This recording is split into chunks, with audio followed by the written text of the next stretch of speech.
Hello YouTube family, Shri शिवाय नमस्तुभ्यम। कैसे हैं आप सब? मैं आशा करती हूँ कि आप सब अच्छे होंगे और जिस भी स्थिति में होंगे अपनी पढ़ाई को कर रहे होंगे। तो आज मेरे ब्लॉग की शुरुआत होती है डेली रूटीन के वर्क से, क्योंकि आज मेरी कोई भी स्टडी नहीं हो पाई थी, जिससे मैं थोड़ी डिमोटिवेट हो गई थी। लेकिन कोई बात नहीं, अब जब काम है तो करने तो पड़ेंगे ही। ऐसा हर दिन हो जाता है कि कभी हमारी स्टडी पहले होती है तो कभी हमें पहले घर के काम करने पड़ते हैं। जब जैसा टाइम होता है वैसा ही हमको मैनेज करके चलना पड़ता है। तो यहाँ पर मेरी झाड़ू वगैरह सब फिनिश हो गई थी। अब मैं इधर अपने घर के पीछे वाले हिस्से में आ गई थी। आपको मालूम है कि मैं गांव से हूँ और गांव में हमारे यहाँ गाय भी हैं, जिनका काम भी मुझे करना ही पड़ता है। काम कभी भी छोटा बड़ा नहीं होता। अगर आप मन में ठान लो कि मुझे ये काम करना है तो आप अवश्य ही कर लोगे, क्योंकि हम हाउस वाइफ़ों के लिए काम ही सबसे ज़्यादा इम्पोर्टेंट माना जाता है ससुराल वालों की नज़र में। बाकी जितना भी टाइम मिले आप अपनी स्टडी को कैसे करते हो, क्या करते हो, वो सब आपके ऊपर डिपेंड रहता है।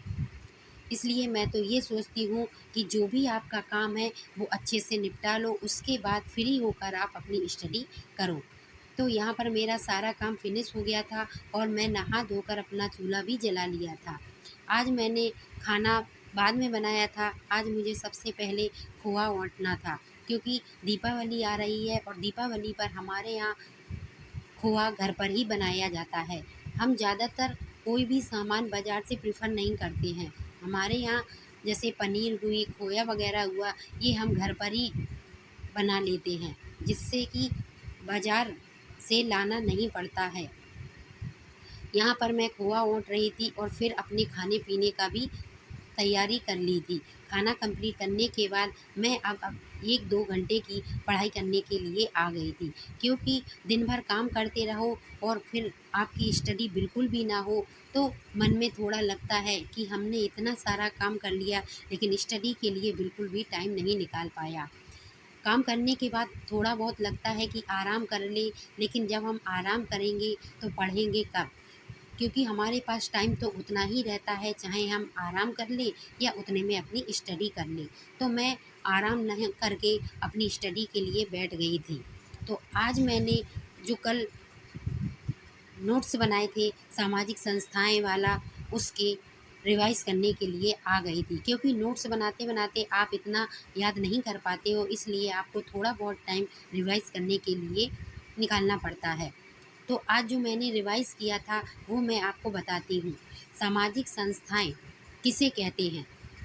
तो मनुष्य की बहुत सारी आवश्यकताएँ होती हैं, जिनके लिए बहुत सारे नियम बनाने पड़ते हैं।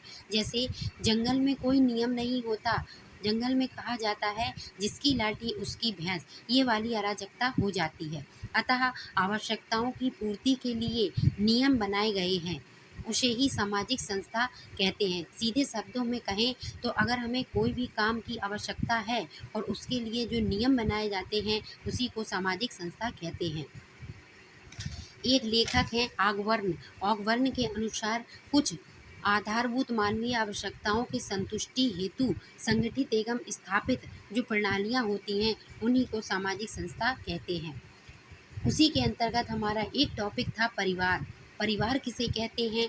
तो एक लेखक हैं इलियट के अनुसार, मैं लेखकों का आपको इसलिए बताती हूँ क्योंकि समाजशास्त्र एक ऐसा विषय है जिसमें ज़्यादातर ये कथन किसका है, ये किस राइटर ने लिखा है, ये अवश्य पूछे जाते हैं। इसलिए मैं आपको ये ज़्यादा बताती हूँ। जैसे परिवार के बारे में इलियट ने क्या कहा, परिवार पति पत्नी और बच्चों से निर्मित एक जैविक सामाजिक इकाई है। ये परिभाषा इलियट की है। अगला क्वेश्चन आता है कि परिवार कितने प्रकार के होते हैं? तो परिवार ये तो सभी जानते हैं 2 प्रकार के होते हैं। साधारण भाषा में कहें तो एक एकल परिवार और संयुक्त परिवार। एकल परिवार को ही हम नाभिकीय परिवार या एकांकी परिवार के नाम से भी जानते हैं। अगर दूसरी तरह विभाजन करें तो एक सत्ता के आधार पर भी परिवार होता है। सत्ता के आधार पर भी परिवार 2 प्रकार के होते हैं, पितृसत्तात्मक और मातृसत्तात्मक। इस प्रकार मैंने ये वाली थ्योरी रिवाइज़ की थी। थ्योरी रिवाइज़ करने के बाद फिर मैंने उसके ऑब्जेक्टिव क्वेश्चन भी लगाए थे। क्योंकि ऑब्जेक्टिव लगाने से क्या होगा, फिर हमें ये पता चल जाता है कि हमारा चैप्टर अच्छे से कंप्लीट है कि नहीं है। इसलिए मैं थ्योरी लगाती हूँ, थ्योरी के बाद अपने ऑब्जेक्टिव भी लगाती रहती हूँ।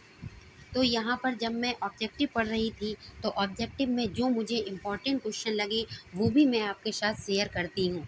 मुझे ये लगता है कि जो मैं पढ़ रही हूँ वो मैं आपके साथ इसलिए शेयर करती हूँ कि मुझे लगे कि मेरा जो वर्क है वो सही दिशा में हो रहा है कि नहीं। अगर उसमें कुछ गलत लगे तो प्लीज़ आप लोग मुझे कमेंट करके बताइएगा कि ये आपने सही से नहीं पढ़ा, इसको आप फिर से रिवाइज़ करिए या ये चीज़ गलत है। क्योंकि कोई व्यक्ति पूरा परफेक्ट नहीं होता, वो अपनी गलतियों से ही सीखता है। तो यहाँ पर मैंने जो ऑब्जेक्टिव पढ़े थे उसमें एक ऑब्जेक्टिव जो मुझे बहुत ही मोस्ट इम्पॉर्टेंट लगा वो मैं आपको बताती हूँ कि लैबोरेट विवाह से क्या तात्पर्य है। ये मैंने कभी भी नहीं पढ़ा, इसलिए मुझे लगा कि ये ज़रूरी है। लैबोरेट विवाह का मतलब होता है मृत पति के भाई के साथ जो विवाह किया जाता है उसको लैबोरेट विवाह कहते हैं।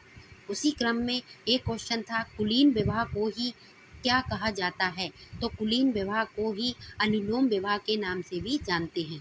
अगला था स्त्री की विवाह की उम्र कब से 15 से 18 वर्ष की गई थी, तो ये क्वेश्चन का आंसर है 1955 से स्त्रियों की विवाह की उम्र है वो 15 से 18 वर्ष कर दी गई थी। अगला क्वेश्चन था परिवार के प्रकारों को अनिवार्य एवं ऐच्छिक कार्यों में रूप विभाजन किसने किया था, इसका आंसर है मैकइवर एवं पेज ने। इस प्रकार मैंने अपने उसी चैप्टर के बहुविकल्पी प्रश्न भी लगा लिए थे और मुझे थोड़ा बहुत कॉन्फिडेंस भी आ गया था। तो अगर आपको हमारा ये वीडियो अच्छा लगा हो और आपको हमारी स्टडी करने का तरीका भी अच्छा लगा हो तो प्लीज़ मेरे चैनल को लाइक करें, सब्सक्राइब करें और शेयर करें और प्लीज़ कमेंट अवश्य करिएगा। धन्यवाद।